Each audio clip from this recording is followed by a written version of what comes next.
അതിവിശിഷ്ടമായ പതഞ്ജല ശിലയിൽ നിർമ്മിതമായ വിഗ്രഹം മഹാവിഷ്ണു വൈകുണ്ഠത്തിൽ ആരാധിച്ചിരുന്നതാണ്.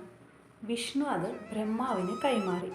കാലങ്ങളായി ബ്രഹ്മാവിനെ ആരാധിച്ചിരുന്ന സുതപ മഹാരാജാവിനും പത്നിക്കും ബ്രഹ്മാവ് അത് കൈമാറി. കാലങ്ങളായി പുത്രദുഃഖം അനുഭവിച്ചിരുന്ന സുതപ മഹാരാജാവിന് ഈ വിഗ്രഹത്തെ ആരാധിക്കാൻ ഉപദേശവും നൽകി. അപ്രകാരം ചെയ്ത് അവരിൽ സംപ്രീതനായ മഹാവിഷ്ണു പ്രത്യക്ഷനായി അനുഗ്രഹം നൽകി. 3 ജന്മത്തിലായി 3 വ്യത്യസ്ത രൂപത്തിൽ അവർക്ക് പുത്രനായി ജനിക്കാമെന്ന് വാക്ക് നൽകി.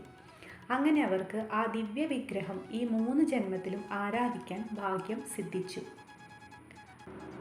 ആദ്യ അവതാരം പ്രശ്നിഗർഭനായി ആയിരുന്നു. പ്രശ്നിഗർഭൻ ലോകത്തിന് ബ്രഹ്മചാര്യവ്രതം ഉപദേശിച്ചു. അതിഥി കശ്യപന്റെ പുത്രനായ വാമനനായി അടുത്ത അവതാരമെടുത്ത് രണ്ടാമതും. മൂന്നാമതാണ് ദേവകി വസുദേവരുടെ 8ാമത്തെ പുത്രനായ ശ്രീകൃഷ്ണൻ ആയി ജനിച്ചത്. ആ വിഗ്രഹം കൃഷ്ണൻ അവതാര സമയത്ത് ദ്വാരകയിൽ പ്രതിഷ്ഠിച്ച് ആരാധിച്ചു പോന്നു എന്ന് വിശ്വാസം. തൻ്റെ അവതാര ദൗത്യം പൂർത്തിയാക്കി പരംധാമത്തിലേക്ക് യാത്രയാവുന്ന സമയം ഈ വിഗ്രഹം കൃഷ്ണൻ തൻ്റെ പ്രിയപ്പെട്ട ശിഷ്യനായ ഉദ്ധവരെ ഏൽപ്പിച്ചു. ഉദ്ധവരുടെ ഗുരുവായ ബൃഹസ്പതിയും വായുവും കൂടി അത് പ്രതിഷ്ഠിച്ചത് കൊണ്ട്